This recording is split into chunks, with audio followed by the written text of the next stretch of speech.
Now we are learning Pirki Avot, the chapters of the the lessons of the fathers of Judaism, all the great rabbis. And we said it came from Moses, and Moses gave the Torah with all of its explanations down to Joshua. Joshua gave it to the elders. Those were the what we call the shoftim, the judges. And before the temple was built, here we go. What's this?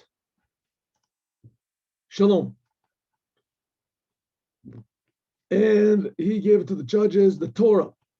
And the Torah was passed down to the prophets. That's in the first temple. The prophets, they gave it to the people of the great assembly. That's the second temple. And they said three things. And these three things that they said are going to be carried out. It's sort of like a theme for the whole first chapter, for this whole first chapter, Parak 1. There's 18 Mishnahs, there's 18 laws. What did the people of the Great Assembly say? That the whole world depends on the Torah. But it has to be done in a proper way, with a proper attitude. So you have to be very calm and thorough when you're judging. You have to make a lot of pupils so that the Torah will be continued. It says you have to stand up pupils. The pupils have to be well-based and God-fearing. And you also, when you see that the people are not honoring the Torah properly, and they haven't got the proper fear of God, starting to get too loose regarding the Torah, so you have to make fences around the Torah. That's the first mission. The second is the last man of the great assembly, that was Shimon HaTzadik. And he said the world stands on three things: on the Torah, on Avoda, on serving God, and on Gemilat Chasadim, and acts of kindness. The world stands on three things: on learning the Torah. Who learns the Torah? The Jews. Learning the Torah properly. That's what it means. The Jews are the chosen people to learn the Torah properly. Now, these are all great rabbis saying this. Why? What's so important about the Torah? Because the Torah, as we said many, many, many times, the Torah was given directly by God to the Jewish people. They all saw it. They all felt it. They heard directly from God the first 10 commandments, or the first two of the 10 commandments, but they heard directly from the creator of the universe that's creating them. Shalom Abba. They heard directly from God, and therefore the Torah is so tremendous. It's the same Torah we have now as was given to Moshe. It's exactly the same one. And the same lessons and the same laws.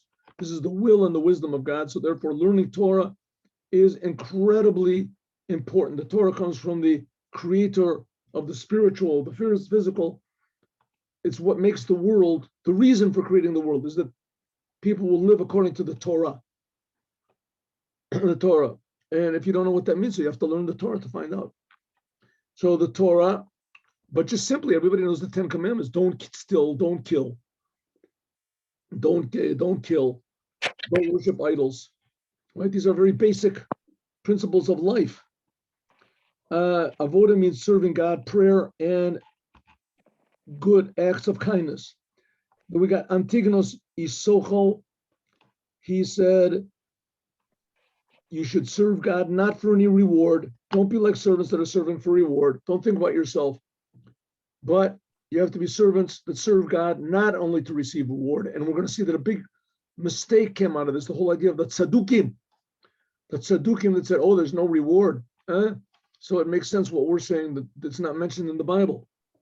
Heaven and hell, because there's no such thing. God doesn't care what you do.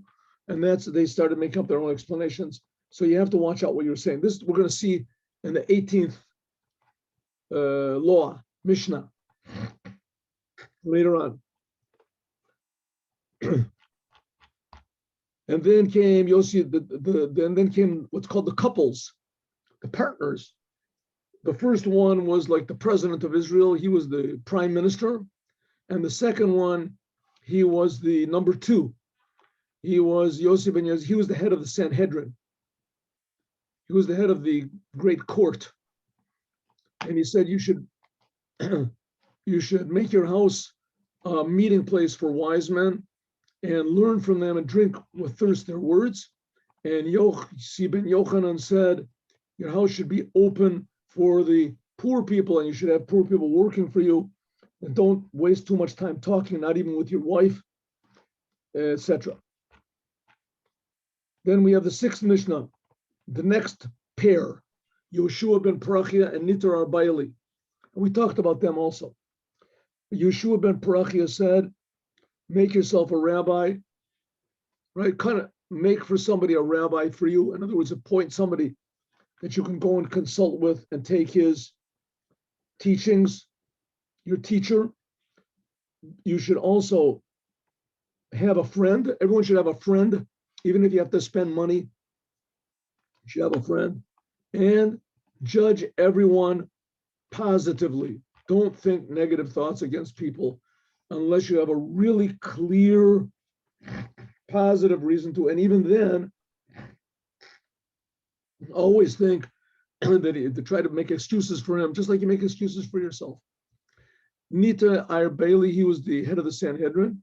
He said, keep away from bad neighbors, don't have bad friends, and never give up on retribution. God will take retribution. You don't have to do it yourself. Don't worry about it. In the end, the evil people will not succeed. Yeshua ben Tabai and Shimon ben Shetach, we told a very interesting story about Yanai Amelech, King Yanai, that he killed all the wise men except for Shimon ben Shetach. And Shimon ben Shetach's sister, who was the wife of Yanai Melech, she brought him out of hiding, and he brought Yehuda ben Tabai from exile, and they led the Jewish people. And they said, when you judge, be a good judge. Don't give advice to the litigants. And when they're standing in front of you, don't favor either one of them. They should both be in your eyes like guilty. They should try to prove themselves innocent. Right? Don't favor one or the other. But after the judgment, then they should be like they're both meritorious. This guy got punished. So you say, okay, he learned his lesson. From now on, he's going to be a good person. Unless you know that the person is a repeated offender, right? There's some people that they're addicted to doing bad things. They can't control themselves. Okay, a person like that is different, but you shouldn't suppose that. You should suppose that after a person has finished his judgment, then he's realized his mistake and he's not going to do it again. Mishnah number 9, Shimon ben Shetach said, you should interrogate the witnesses and be very careful with your words. Maybe they'll come to learn. Don't be leading in your questions, right? Be as, direct and to the point as possible. Because if so, you'll teach them to lie. Right? You say to were you in this place at this time? Because if you weren't there, then you might be innocent. Right? Perik, Mishnah, Yud. Shmaya and Avotalian. We said before they were converts. Shmaya said you should love work. Don't enjoy being a leader of a high position. In other words, don't misuse your high position, and don't try to become too ingratiated to the government. You'll start flattering them, and who knows where the end is going to be. That was Shmaya. He was the prime minister of Avotalian.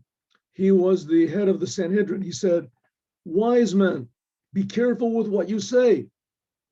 This is going back over, we had over here, this is going back over to the Mishnah. I said 18th, it was the 11th here. What it said over here, that there's no reward. Antigonus says, Socho, he said, don't be a servant that's worth serving in order to receive a reward.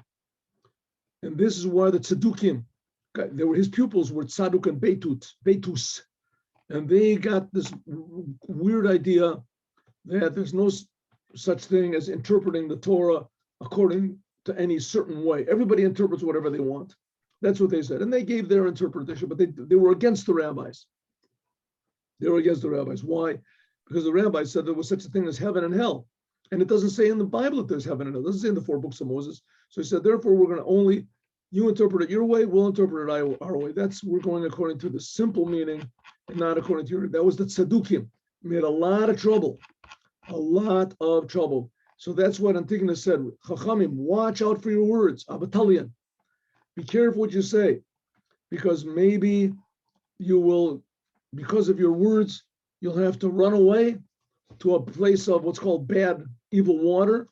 You'll have pupils that'll come after you, and you'll teach them your own same mistakes, and they'll all die. It ends up that the name of God will be defiled, because that's basically what the Tzedukim did. I mean, usually what happens is when a person, it's very, very common, if a person says, okay, the Torah is the measure of life, right?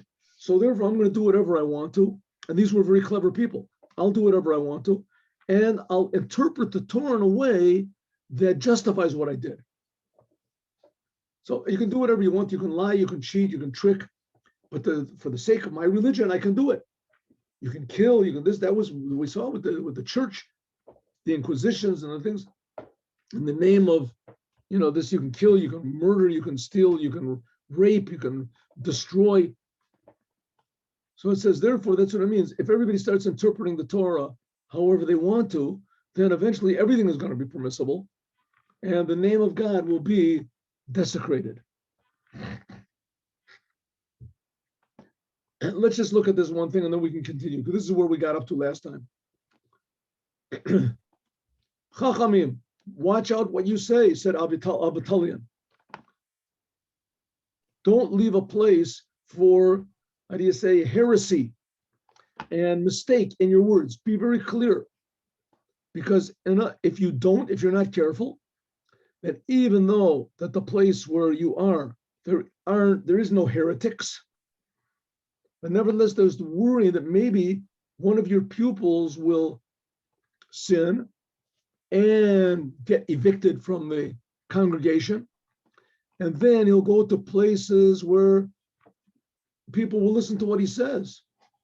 And they will, that's what it means, evil waters. And they'll understand improperly what's going on. They'll drink everybody's, you'll see that he has pupils, people that want to hear his words. He speaks authoritatively. I mean, you should know in a general principle in life, this is one thing that I've discovered in life, that if you have the craziest idea, it doesn't make any difference what it is.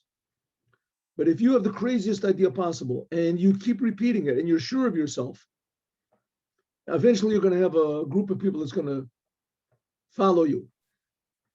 Doesn't make any difference what you say.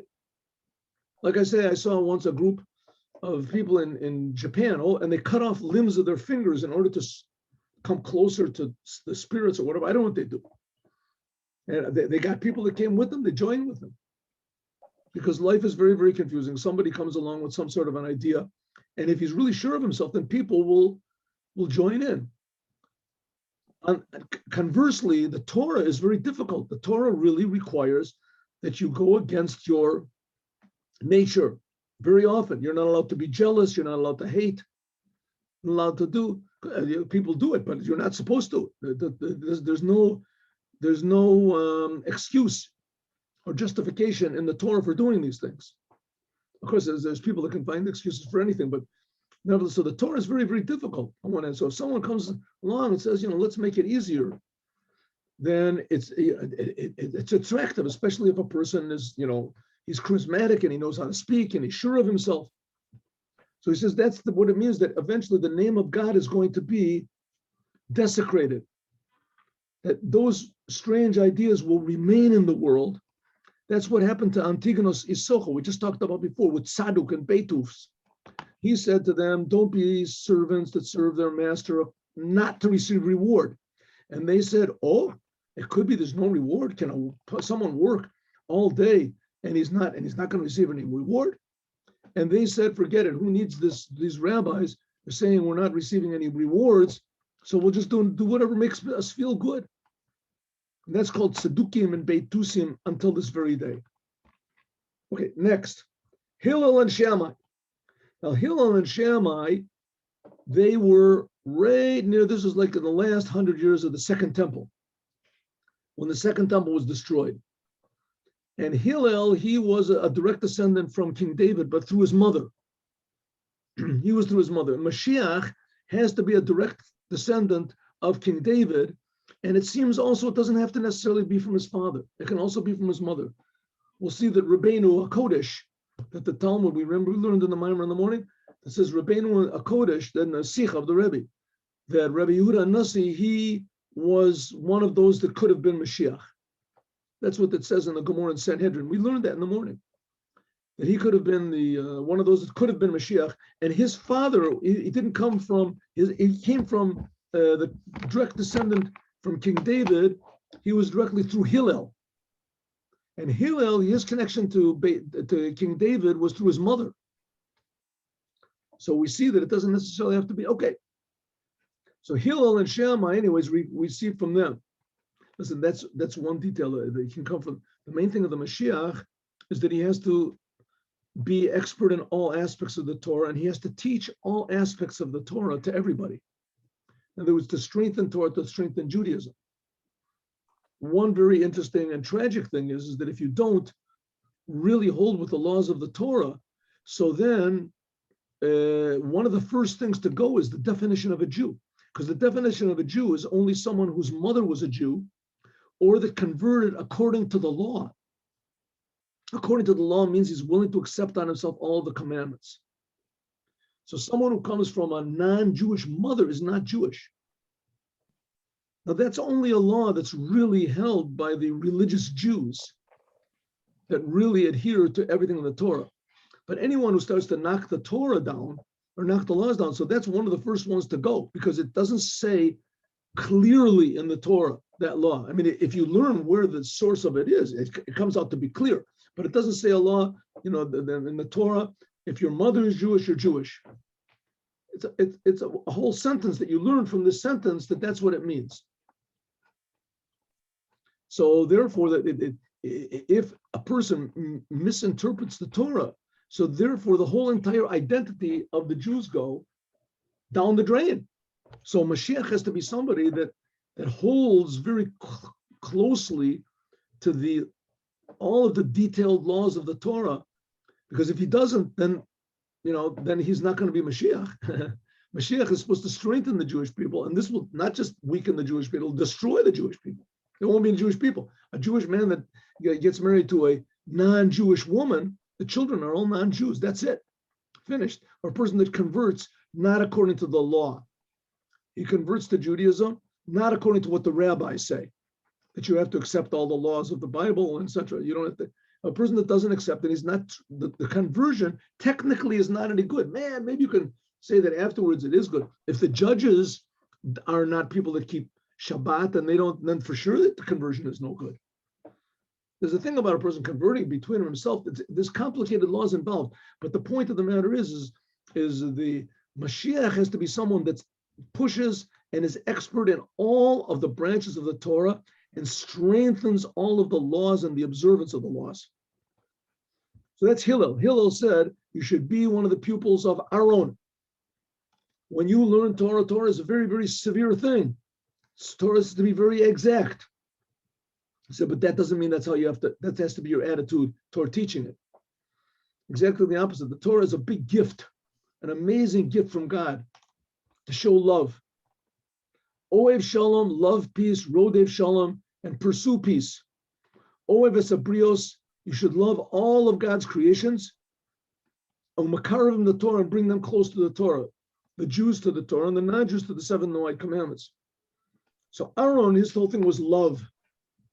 Love peace, run after peace, love the creations, and make them come close to the Torah. Let's see the Bartanura, what he has to say.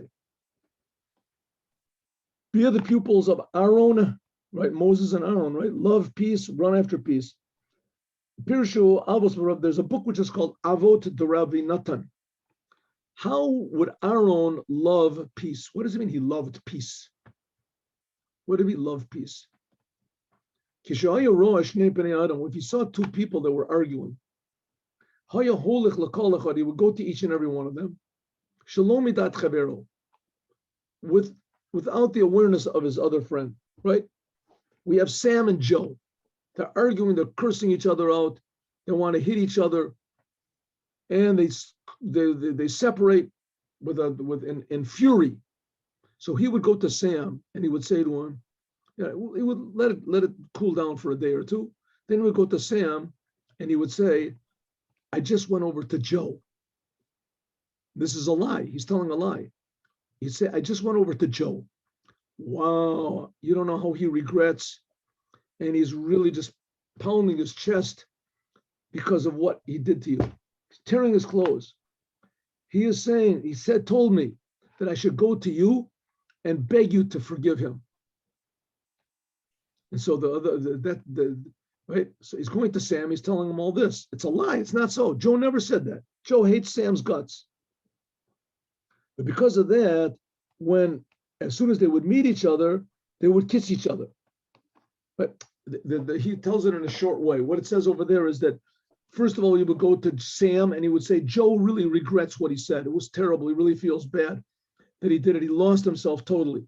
And then after that, and Joe would say, Sam would say, really, that's what Joe said? He said, yeah, that's what he said. He lost it totally. He just went wild. I mean, he had a bad day at the job, at the office, and he was just upset. And he said it. Now he said he lost you. You were his best friend, and he really feels terrible. Will you forgive him? He says, well, if that's what he says, then yeah, I guess I'll forgive him. All right, go and tell him. Then he would go over to Joe, and he would say, I was just by Sam. Sam, wow, he feels so bad. He really wants you to forgive him. Will you forgive him? I said, why should I forgive him? You know what he said to me? He said, yeah, he said it because he lost himself. He has this problem with nerves, and it didn't really mean it.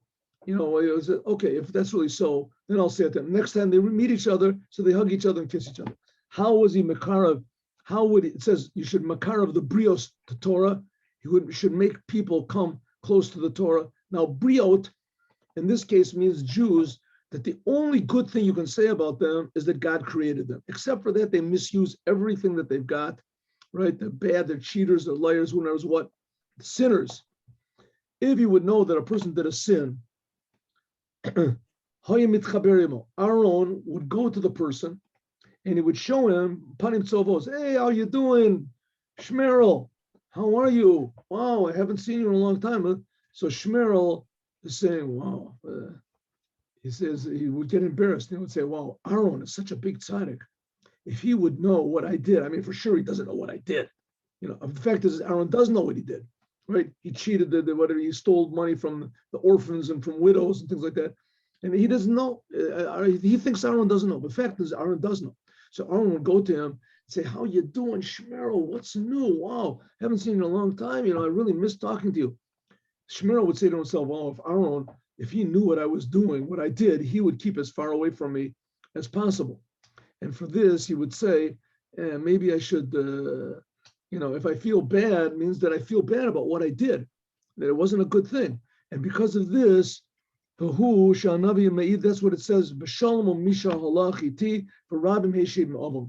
says that he went in peace and straightness, he went with me, and he stopped many people from doing sins. He turned people back from sin. That's what Aaron did. And you can see it very clearly now in Israel, especially. There's a lot of these speakers. There used to be these fire and brimstone speakers that would talk about going to hell and things like that. Now they fell into this, and they're not popular anymore. They're not. There used to be some of them that used to fill stadiums, but people stopped going to them. They didn't want to hear this bad stuff. That now there's speakers in Israel that they're very friendly. Some of them are very humorous even, and they're very warm. And they talk about only good things. And if people flock, and you could see the crowds, especially the Sephardic ones, but not necessarily. The Sephardic ones are usually more, first of all, they're closer. Their parents or their grandparents were religious. Some of the Ashkenazic Jews, it's like 5 generations back, they were religious, they left it. But in any case, more and more people are, because of warmth and goodness, they're coming back to Torah. The Lubavitcher Rebbe pointed out, of course, this is the whole policy of Chabad. The policy is that you have to makarav in the Torah. You have to bring people close to the Torah. You have to bring them up to the Torah, little by little. but not to bring the Torah down to them. You can't tell the person, listen, you want to drive on Shabbos, you can drive on Shabbos. You want to eat not kosher food, you can eat not kosher food. You have to say, listen, you're not supposed to drive on Shabbos. I mean, if you can't help yourself, then let's not talk about it. Let's do something good. Little by little, we'll do good, right? Let's try little by little. Turn the television. You want to watch television? Watch 1 hour less. Then the next week, watch another hour less. If you could not watch anything, that would be wonderful. Put on tefillin. You want to do it. You're not going to put on tefillin once a year. Once a year, right? And then after that, you can try once a month, and you can try once a week, but little by little, you'll taste it and you'll see if it's good. But that's what it means. You don't bring the Torah down to them. You don't say it's watered down. Men and women could sit together in the synagogue and everything just in order that people should come. That's the main thing. You can't do that. The Torah is clear, right? The Torah is clear. If you can't put on tefillin every day, it's hard for you to eat kosher every day. Okay, what can I say? What can I say? You're not supposed to do it? But okay, little by little, we'll work on it. He says that's what means you have to bring them closer to the Torah. You have to tell them what the Torah really is, and then help them little by little to bring them closer. Hu haya omer. Who used to say? Hillel. This is all Hillel speaking. Hillel used to say. Hillel said, Nagad Shema Avad Shema. If you try to make your name great or famous, then you'll lose your reputation. Right? If you're working on making yourself famous and great, then you'll lose it. Everybody will see that you're just a big egotist. Do things that are good. And if God wants, you'll be famous. God doesn't want, you won't be famous. That way, you won't go crazy. There was a person in Israel, a terrible story. It was not religious. It was a television. They had a television program. It was very popular. I was once by somebody's house. I can't understand why anybody really watched it, but he was really, really popular in Israel. And he had half of the watchers in Israel were watching his program because they just, he was so alive. But something happened. And this went on for 10, 15 years. Famous. He had money. But then people sort of got tired of it and his ratings dropped down. His ratings dropped. And he just went into terrible depression. Did other crazy things also. And in the end, it was a terrible ending. He came to a terrible ending. Because all he wanted to do was make himself famous. Well, this is not relegated to non-religious people. This is also a person that has a bad personality. Like we said a lot of times, the Torah automatically fixes a person up. If you learn the Torah, it automatically fixes you up. 10%, 15%, maybe 20%. You learn Chassidut, also automatically fixes you up. Another 5%, another 10%. But the other 70%, you have to do totally on your own. Totally on your own. And the fact of the matter is, even if the Torah fixed you up 99%, right, that 1% that you're bad or selfish, that can wreck up the whole entire thing. Everybody knows it. Right? Like you have a little hole in your tire, a little tiny hole. The whole tire is 100%, just one little. So it says, if you have this terrible character fault that you crave popularity, then you'll lose the whole thing. But the lo mosif, and a person that does not add on, Yosef, he will lose everything. Again, we'll see what this means. Different. But the lo yelef, a person that doesn't learn Torah, as really, he should be punishable with death. And a person who uses the crown of the Torah, the same thing is, it's a general thing of it. It's a very important, I think, nowadays, especially when it says that the punishment is death, the punishment is death. Sometimes it says the punishment is death. It means that really, remember we learned that mimer from the Torah, in Likkutei Torah, that why happiness fixes up everything. Remember we said, because really, if God wanted to be exacting with everybody, he could just neutralize everyone, because we're obligated to God everything. We owe him everything. He gives us our life. He gives us everything. How can a person not think the way God wants? How can it possibly be? So God doesn't care that much. He's not that exacting with people. Exacting with people. So that's what it means. But if you wanted to, we certainly can. I mean, we belong to him. He's creating us from nothing. So he can do whatever he wants to. He can. So that's what it means, death penalty. There hasn't been a death penalty in Judaism, an official death penalty, for over 2,000 something, 2,200 years something. There hasn't been death penalty. And even when there was a death penalty, it was almost impossible to activate it. Almost impossible. You had to have there's a Mishnah in what is it in Makos that says that Rabbi Akiva said, if I was in the time when there was a death penalty, he wasn't the time. When I was in the time of the death penalty, said no one would ever be sentenced to death. You can always find something wrong with the witnesses and the conditions in order to kill somebody. The stipulations are so many and so difficult, it's almost impossible. So why does it say the person is going to be killed? To show that God doesn't like it. To show that it's displeasing to God. So if you're thinking about yourself, so you can say, hey, I see people driving their cars on Shabbos, nobody gets killed. It's a sign there's no God, that's not, right? So it says, no, listen, that's not the fact. The fact of the matter is this doesn't show what's going to happen to this world. It doesn't work anymore. God saw there used to be the death penalty and nobody stopped doing sins exactly the way they did more. And so therefore God said, but what it shows that God is very displeased. And if what you're thinking about is to please God, and you're not thinking about what reward I see or what this is, right? Then if your whole thing is just, I owe everything to God, I should at least do him something, right? Do something for him. So it says, therefore, I don't want to make him displeased. And that's what it says. A person should always increase in learning the Torah as much as possible. And don't misuse the Torah for your own purposes. Let's see what the Bartanura says. Nagad Shemo Avad Shemo. Mishin Nimshach Shemo. A person who wants to draw his name out far away. Mitoch Surara Rabbanos. He wants to be famous. And everybody knows how great he is. Then quickly he's going to lose his reputation. That it says that being a big rabbi, a big leader, it buries those who do it. Naged, the word naged shemo means to draw out. Targum says megida. So there are some big rabbis that that everybody knows their name and far away because they were very humble people. Then there was very, very famous people. There's Rabbi Moshe Feinstein is one of the famous ones. Rabbi Steinman. There are other rabbis, great rabbis that people, Kanievsky, that people know their names because they're very humble people, and they're very genuine people. They weren't involved up to their necks in politics and things like this. They were involved in Torah, and a little bit. What could they do? That was their thing. Yeah. So that's what it means. A person who's very humble, as he becomes famous, and there were people also that were very great, and nobody knows who they are. So what? So what? God knows who they are. And that's the important thing. The low mosif, a person that does not add onto his learning, so Yosef mipiv, then he will forget what he already learned. Some people say Yosef means, like it says, he'll die early, doesn't learn Torah.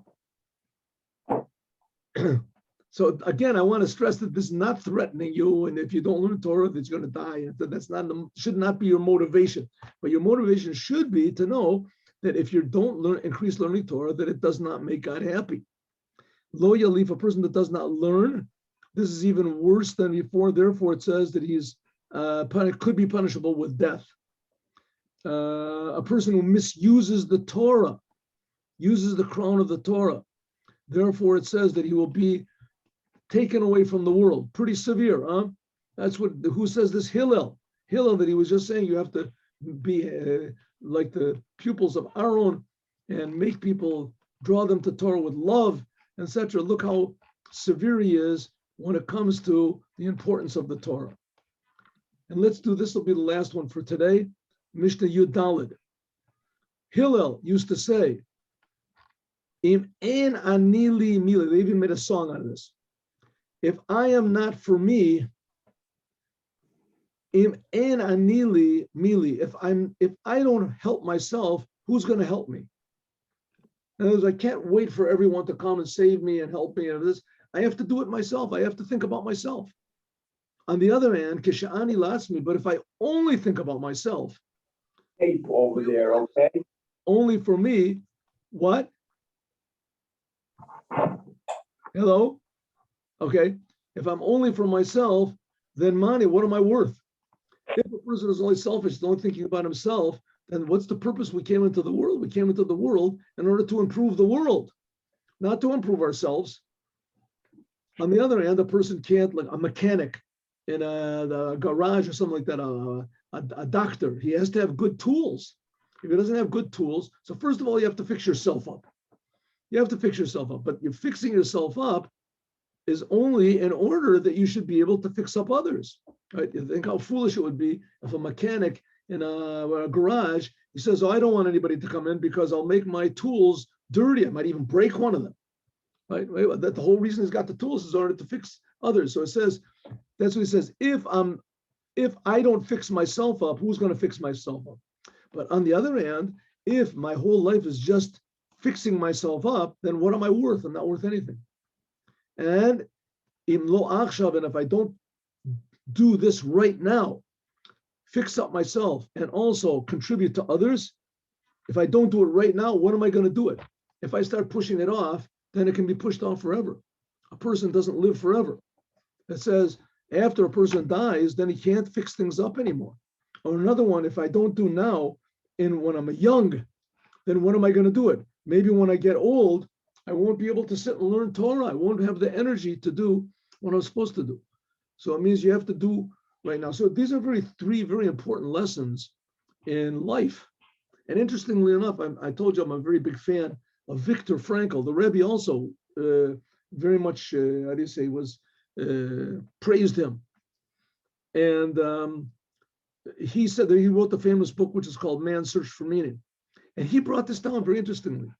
He said that this is a very sort of a basic value in life.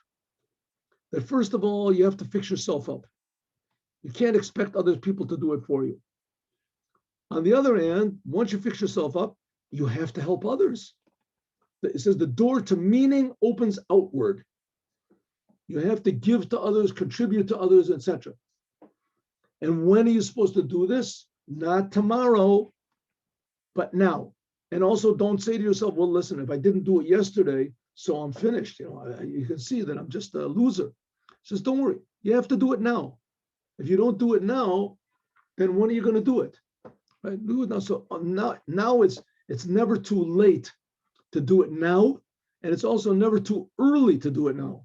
Don't say I'll put it off till tomorrow. Never too late. And he brings a joke over there, Viktor Frankl. He says, a person says, oh, someone says it's never too late to repent. He says, it's never too late to repent. In other words, that means I can repent tomorrow also, if it's never too late. So you know what, I'll repent tomorrow. I won't do it. So it means it's never too late to do now. Don't say, if I didn't do it yesterday, I already missed it, right? I already missed it. And then in Yiddish, they say, it's a saying in Chabad, so nicht kein verfallen. That's Pesach Sheni. We're going to have to come up soon. Second Passover. If you missed the first Passover, you can do the second Passover because nothing is ever lost. Nicht kein verfallen. It's never too late to do something good. Never too late to do something good. Nevertheless, even though you say it's never too late, but try not to call me up after 2:00 in the morning. Don't say, oh, it's never too late. Rabbi Golden said it's never too late. Call him up. Even then, it's not too late. I don't know if I'll answer, but so when should you do everything? Right now. Now is the time to do it. And when is now? It's constant. There's always now. Now is constant. You can't say, well, I didn't do it yesterday, so I've lost now. Well, now is right now. So do good now. Fix yourself up, contribute to others, and when to do it, don't put it off. Do it right now. As we'll talk about more, God willing, next week. Have a good week. Tomorrow, we are going to learn 8:15. We're going to try to finish that sikha that we started. Oh, it's not possible to send money. Why not? Oh, thanks. That's all right. I don't know why. I'll have to see if I can. Thank you very much for telling me. I'll have to look at it. Okay. Thank you. Shalom. Tomorrow, 8:15. Hope to see everybody. We'll finish the sikha that we've been learning from Devar Malchut. Have a good rest of the day. Shalom.